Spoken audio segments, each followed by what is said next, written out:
No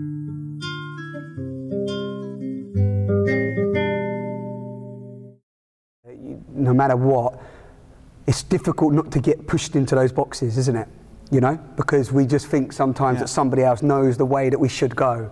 And almost in a sheep mentality as well, isn't it? You know, it's like, you know, they've done it that way, I've got to go that way. Or you speak to everybody and they're sort of sometimes even quite limited in their way, you know, the way it can happen. Yeah, and also I mean, it's a big thing to get over. You know, your ego and yourself and all your ideas, whatever. It's a big thing. Like the big realization I've had a year ago, which I guess is sort of the most sort of fundamental thing, is that I realized I basically started meditating for the first time, and I know that's like a lot of people have been meditating for ages, whatever. I just came to it quite late, or it seems quite late, and then I started, and it had a massive effect on my life really in the last year.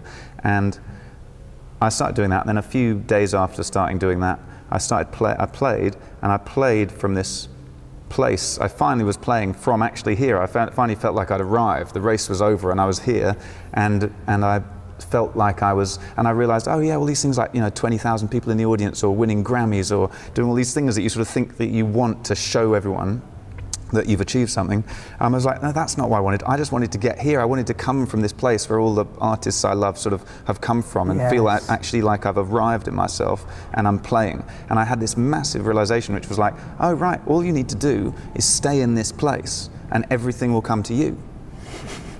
That's it, you're done. You're done. Like, so suddenly I was like, oh, I've got 90% of my time free. Yeah. Because I was spending 90% of my time still, you know, however, you know, enlightened I thought I was, and I was like, oh yeah, I'm making my own records and doing stuff. I was still doing the same old thing. I was still trying to see if Sony would do this, or see if I'd get a manager to do this, and still wanting some sort of appreciation or a recognition or something that wasn't just, you know, still not really actually appreciating and realizing I was already there. Yeah.